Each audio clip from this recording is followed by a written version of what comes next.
जय हिंद। स्वागत है आप लोग को अपना channel GK and GS official में।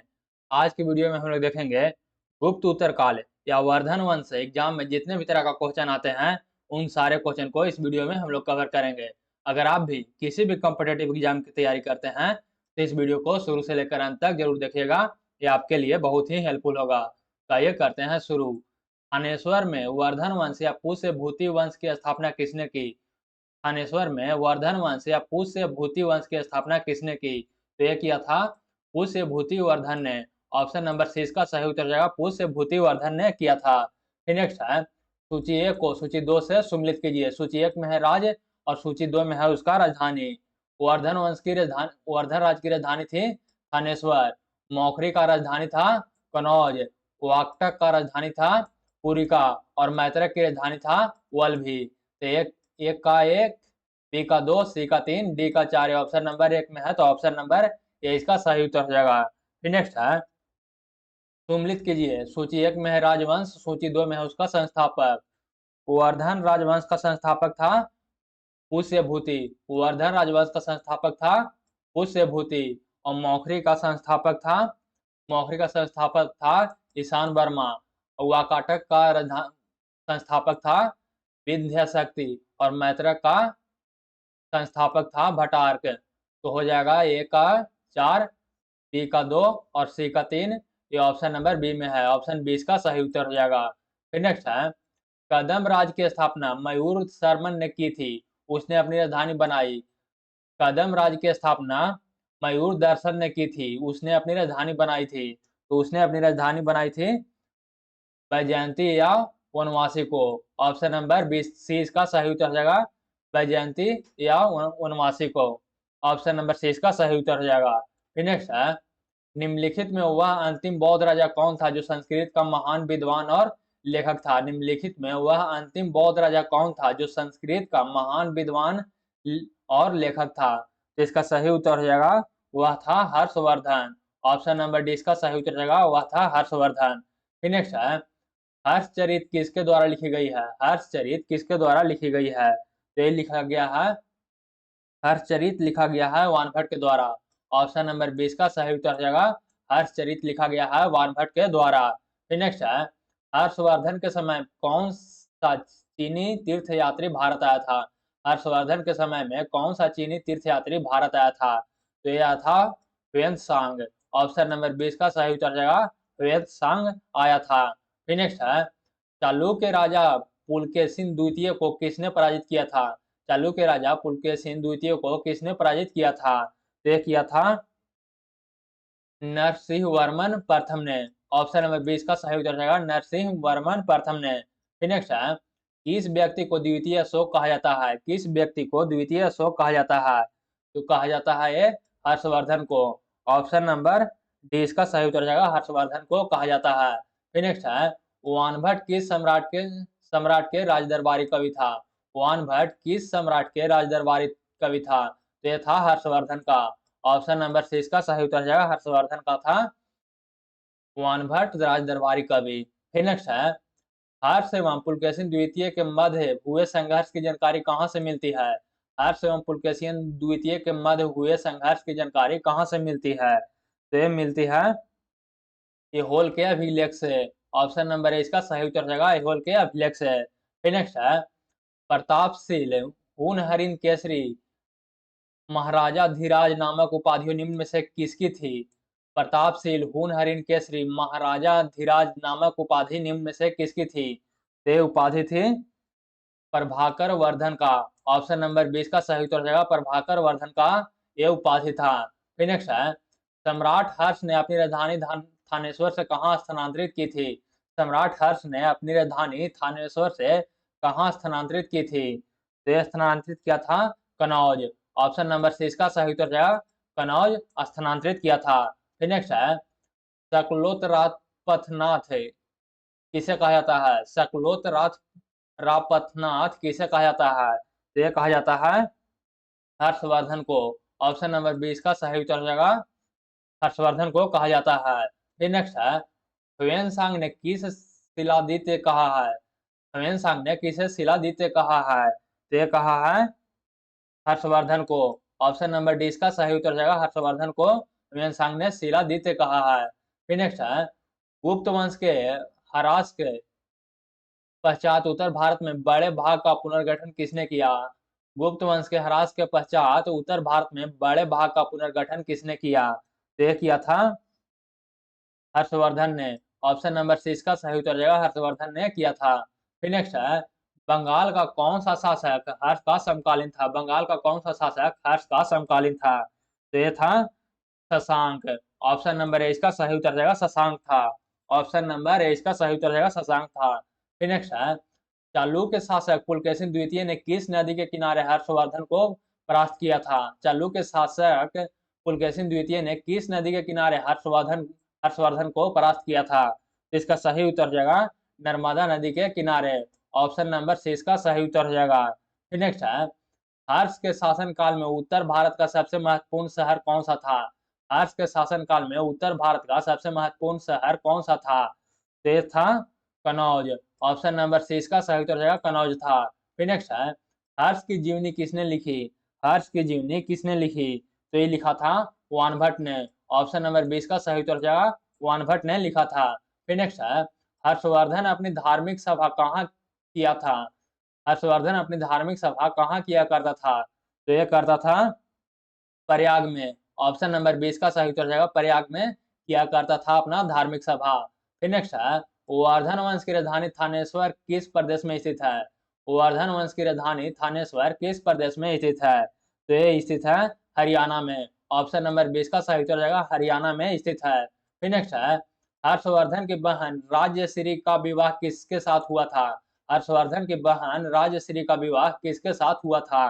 तो इसका सही उत्तर हो जाएगा, यह हुआ था मौखरी नरेश गरहम वर्मा के साथ है। मौखरी नरेश गरहम वर्मा से हुआ था। ऑप्शन नंबर 20 का सही उत्तर हो जाएगा। फिर नेक्स्ट है, हर्षवर्धन के अग्रज राजवर्धन द्वितीय की हत्या किसने की थी? हर्षवर्धन के अग्रज राजवर्धन द्वितीय की हत्या किसने की थी?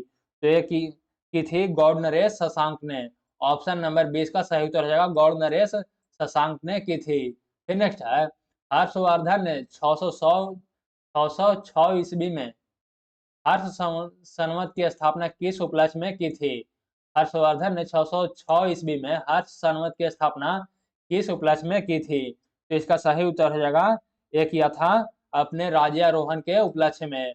ऑप्शन ए इसका सही उत्तर हो जाएगा, अपने राज्यारोहण के उपलक्ष्य में। ऑप्शन नंबर ए इसका सही उत्तर हो जाएगा। फिर नेक्स्ट है, कौन वर्धन वंश की राजधानी थानेश्वर से कनौज ले गया? कौन वर्धन वंश की राजधानी थानेश्वर से कनौज ले गया? तो इसका सही उत्तर हो जाएगा ऑप्शन ए, हर्षवर्धन ने। ऑप्शन नंबर ए इसका सही उत्तर हो जाएगा, हर्षवर्धन ने थानेश्वर से कनौज ले गया था राजधानी अपनी। फिर नेक्स्ट है, कनौज किस प्रदेश में है? कनौज किस प्रदेश में स्थित है? तो ये है उत्तर प्रदेश में स्थित। ऑप्शन नंबर ए इसका सही उत्तर हो जाएगा, उत्तर प्रदेश में स्थित है। फिर नेक्स्ट है, ह्वेनसांग की भारत में यात्रा के समय सूती कपड़ों के उत्पादन के लिए सबसे प्रसिद्ध नगर था। ह्वेनसांग की भारत में यात्रा के समय सूती कपड़ों के उत्पादन के लिए सबसे प्रसिद्ध नगर था। तो इसका सही उत्तर हो जाएगा, प्रसिद्ध नगर था मथुरा। ऑप्शन नंबर 20 का सही उत्तर हो जाएगा, मथुरा था। फिर नेक्स्ट है, कवि वानभट्ट निवासी था। कवि वानभट्ट निवासी था, तो ये निवासी था थानेश्वर का। ऑप्शन नंबर 20 का सही उत्तर हो जाएगा, थानेश्वर का निवासी था। फिर नेक्स्ट है, नागानंद का रचनाकार कौन था? नागानंद का रचनाकार कौन था? तो इसका सही उत्तर हो जाएगा, नागानंद का रचनाकार था हर्षवर्धन। ऑप्शन नंबर 20 का सही उत्तर हो जाएगा, हर्षवर्धन था। फिर नेक्स्ट है, सम्राट हर्षवर्धन ने दो महान धार्मिक सम्मेलनों का आयोजन किया था। सम्राट हर्षवर्धन ने दो महान धार्मिक सम्मेलन का आयोजन किया था।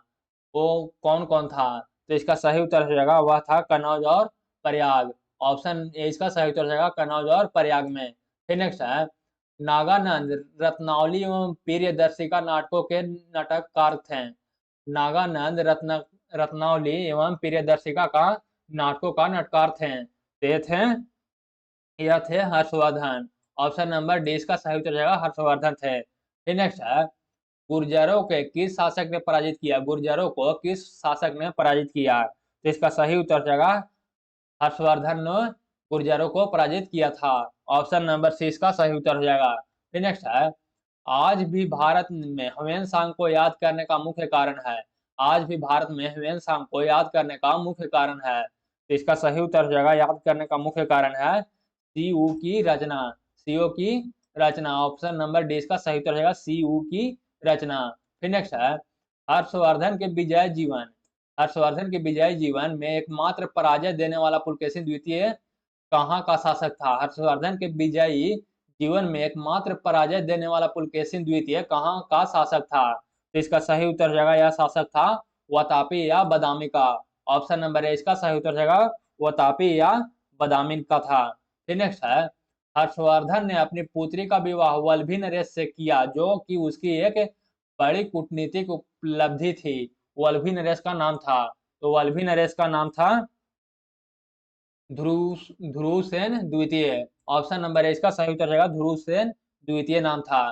फिर नेक्स्ट है, 641 ईस्वी में किसने चीन का राजा ताई त्सुंग के पास एक राजदूत भेजा? 641 ईस्वी में किसने चीन के राजा ताई त्सुंग के पास एक राजदूत भेजा? तो इसका सही उत्तर रहेगा, यह भेजा था हर्षवर्धन ने। ऑप्शन नंबर डी इसका सही उत्तर रहेगा, हर्षवर्धन ने भेजा था।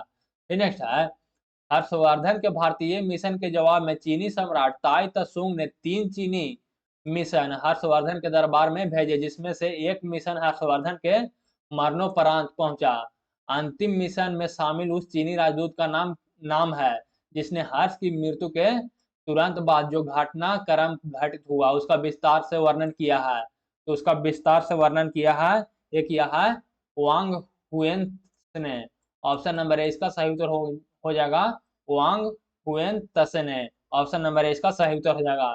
फिर नेक्स्ट है, किसी चीनी यात्री को वर्तमान सांग के मुनि एवं यात्रियों में राजकुमार कहा जाता है?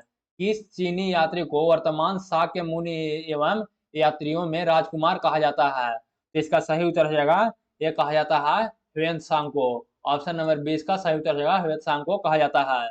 फिर नेक्स्ट है, ह्वेत्सांग भारत में लगभग कितने साल रहा? ह्वेत्सांग भारत में लगभग कितने साल रहा? तो ये रहा था लगभग 12 साल। ऑप्शन नंबर ए इसका सही उत्तर रहेगा, लगभग 12 साल रहा था। फिर नेक्स्ट है,